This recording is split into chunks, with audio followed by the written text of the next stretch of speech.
kipindi hicho tumeokoka, unasema leo Roho wa Mungu utakaponiongoza kusoma, unachukua Biblia unaisimamisha hivi, unaiachia itakapofunguka kwenye peji hiyo hiyo unasoma.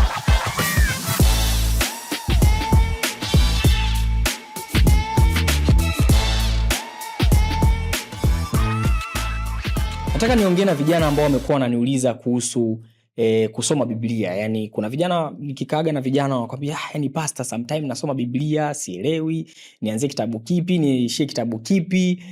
Sometimes naona tu paka nimefika mahali tu nikiangalia tu labda zile reminder au notification zile za YouVersion inakuja kaandiko la leo, neno la siku, then hilo linanitosha naacha.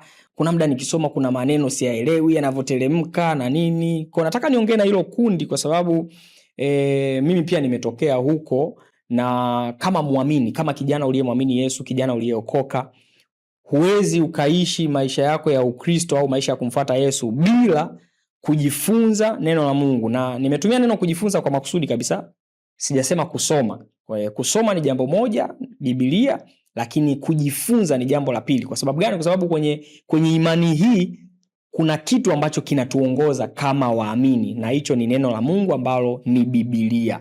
Kwa nataka nikupe ushauri wa kichungaji wa namna gani ambavyo unaweza ukasoma Biblia, na naamini ukisikiliza kwa makini itakusaidia sana. Maisha yako ya imani yatakuwa kutoka hatua moja kwenda hatua nyingine, kwa sababu leo vijana watu wanaenda kanisani hawana Biblia, mtu ana simu yake tu, kwa hiyo au hata kama kibeba Biblia ikifika kanisani ndio inakung'utwa vumbi, yani Biblia haijasoma wiki nzima. Kwa mtu hana muda wa kujifunza neno la Mungu. Sasa hayo sio maisha ya muamini. Maisha ya muamini anatakiwa kusoma neno la Mungu kwa lengo gani? Kwa lengo la kwamba aweze kujua ufunuo wa Mungu, aweze kujua kwamba Mungu anasema nini kuhusu maisha yetu, Mungu anasema nini kuhusu kile ambacho amekifanya kwa muamini kupitia Kristo Yesu, ili tuweze kupata ufunuo wa Mungu na tuishi sawa sawa na ufunuo wa Mungu. Kwa hiyo sasa nataka nikupe ushauri wa msingi sana. Kwanza, jambo la kwanza, nataka tuende kwenye kitabu cha Timotheo wa pili sura ya 3. Paulo alikuwa ni kama baba wa kiroho, au lugha tuliyozoea leo baba wa kiroho, au kama brother kwa Timotheo. Timotheo ni kijana ambaye amemwamini Yesu na alikuwa anafanya huduma na Paulo. Kwa Paulo anamwandikia barua hii kama ushauri, na kuna mambo ya msingi ambayo yatatusaidia kujifunza kwenye hichi ambacho ninasema na wewe leo.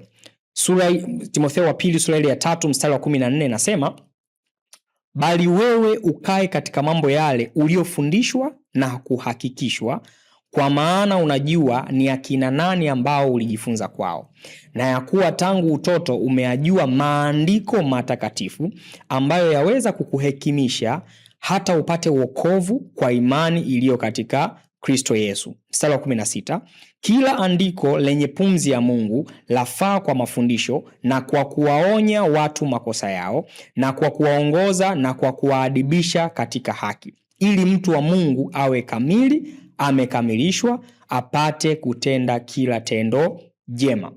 Kwa jambo la kwanza ambalo tunajifunza kutoka kwenye hichi Paulo anachokisema, anasema kwanza, kila andiko lenye pumzi ya Mungu lafaa kwa mafundisho.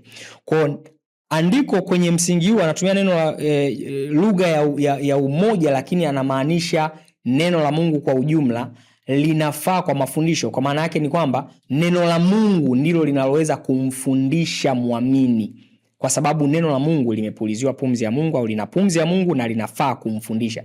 Kwa ili muamini, kijana wewe wa Kikristo, ili uweze kuwa mtu uliyekamilika, umekamilishwa, upate kulitenda kila tendo jema, unatakiwa kujifunza neno la Mungu. Kwa kwenye hilo hatuna mjadala, lazima tujifunze neno la Mungu. Sasa tunajifunzaje? Sababu kuna wakati kama ambavyo nimesema, unafikiri upati mtiririko mzuri, labda nianze mwanzo. Kuna watu wanasema naanza mwanzo mpaka Ufunuo, lakini kwa bahati mbaya au nzuri, hata mpangilio wa vitabu ulivyowekwa haimaanishi kwamba ndo flow hiyo, yani ukianzia mwanzo mpaka Ufunuo ndo mpangilio wa Biblia uko hivyo.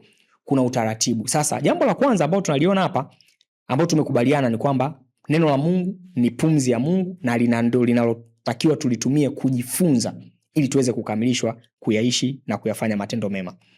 Lakini jambo la pili ambalo Paulo anamwambia Timotheo, anamwambia hivi, kwamba akae chini ya fundisho. Anasema bali wewe ukae katika mambo yale uliofundishwa.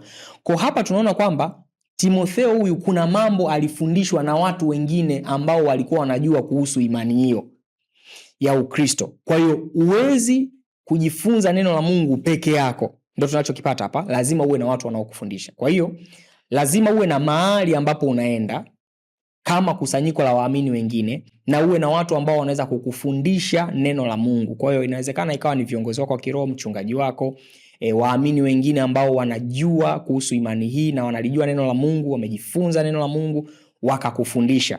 Kwa huwezi kujifunza Biblia peke yako. Zamani nakumbuka moja ya changamoto ambao mimi mfano nilikuwa nayo, unasema kipindi hicho tumeokoka, unasema leo Roho wa Mungu utakaponiongoza kusoma, unachukua Biblia unaisimamisha hivi, unaiachia itakapofunguka kwenye peji hiyo hiyo unasoma.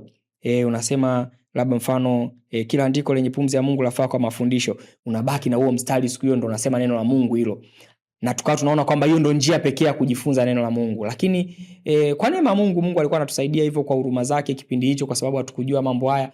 Lakini sasa hivi kwa sababu tumejua neno la Mungu sio kitu ambacho unatakiwa tu kukaa mwenyewe unasoma vitu uelewi, umekaa unakomaa unasema mpaka nielewe. Hapana. Au unasoma kwa staili ya kufungua tu popote unasoma. Hapana. Unaweza ukafundishwa na watu wengine ambao kwa neema ya Mungu wamejifunza, wakajifunza kanuni. Ziko kanuni za kufasiri maandiko ambazo watu wamejifunza. Siku hizi kuna vyuo vya Biblia, tuna viongozi wa kiroho ambao kwa neema ya Mungu wamejifunza. Kaa chini ya viongozi wako wakufundishe. Usijioni. Sisi vijana tuna changamoto moja ya kufikiri kwamba tunajua kuliko wazee. Sasa hiyo kanuni sio sawa sawa, hasa kwenye mambo ya kiimani. Kwenye mambo ya kiimani watu waliokutangulia, na inawezekana wasio watu wazima, inawezekana kama ni mtu ambaye ni mdogo hata kwako kiumri, lakini anaweza kukufundisha kama amepata neema ya kujifunza neno la Mungu. Kwa hiyo tunaona hapa Paulo anamwambia Timotheo yale uliofundishwa. Kwa hiyo Biblia, moja ya njia ya kujifunza ni kufundishwa na wengine. Kwa leo hii tunaishi kwenye ulimwengu huu ambao una social media, una vitu vingi, ulimwengu wa teknolojia imekuwa sana. Kwa unaweza pia kujifunza kupitia watumishi wa Mungu walioko mitandaoni. Lakini sasa kwenye hilo nataka niweke angalizo, lazima uwe makini. Ziko website ambazo zinafundisha neno la Mungu, zinakusaidia kujua kwamba mpangilio labda wa vitabu, mtiririko wa waandishi. Ukisoma Biblia utaona kuna sura, kuna mistari, lakini Biblia ilipokuwa inaandikwa hizo sura na mistari hazikuwepo, lakini tu zimewekwa ili kutusaidia kupata muktadha, kupata mtiririko wa mwandishi. Kwa vitu kama hivyo, kanuni kama hizo ukiwa unazijua zinakusaidia kuelewa Biblia. Kwa mfano moja ya website ambayo naweza kuirecommend kwako inaitwa Biblia na Kanisa. Nenda kwenye Google search engine tofauti, ukiandika Biblia na Kanisa utaipata hiyo. Uko ni sehemu ambapo hata mimi mchungaji Ken wanajifunza. Kwa unaweza ukajifunza neno la Mungu, ukapata kitabu kwa kitabu vimechambuliwa huko vizuri. Sasa hilo ni la kwanza, kufundishwa. Jambo la pili ambalo Paulo anamsisitiza hapa Timotheo, anamwambia kwamba neno la Mungu linatumika katika kuwaonya watu makosa yao, kuwaongoza na kuadibisha katika haki, ili mtu wa Mungu awe kamili. Sasa katika kujifunza neno la Mungu, kusoma Biblia peke yake haitoshi. Ndio maana nilikwambia pale mwanzo, neno la Mungu tunatakiwa kujifunza, na katika kujifunza ni pamoja na kukubali sasa kile ambacho ninakipata kutoka kwenye neno kiweze kunibadilisha na kunigeuza kuwa mtu ambaye ninafanana na neno la Mungu linachosema. Kama kuna maonyo, niyapokee maonyo yayo na nibadilike. Kama kuna maelekezo yanayotoka kwenye neno la Mungu, nifuate kama neno linavyosema. Hapo nitakuwa mwanafunzi wa maandiko.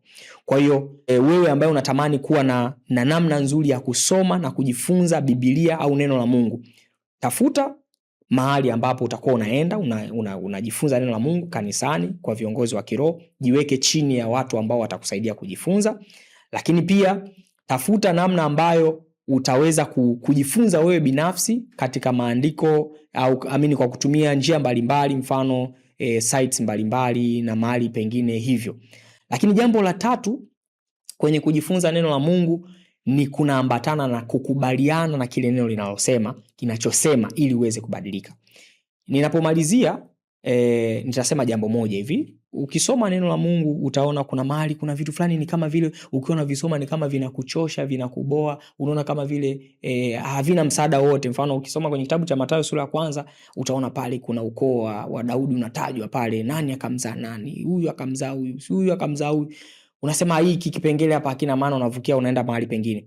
Sasa unaweza ukakiona hakina maana kwa sababu hujajua kwa nini mwandishi aliandika hivyo anavyoandika. Lakini ukijua utapata excitement ya kusoma pale, ili hiyo itakusaidia kuona. Kwa mfano Mathayo anapoandika hivyo kwa Wayahudi, anawaonyesha kwamba huyu Yesu tunayemzungumzia ni mtu ambaye ametokea katika ukoo wa Daudi baba yetu katika imani.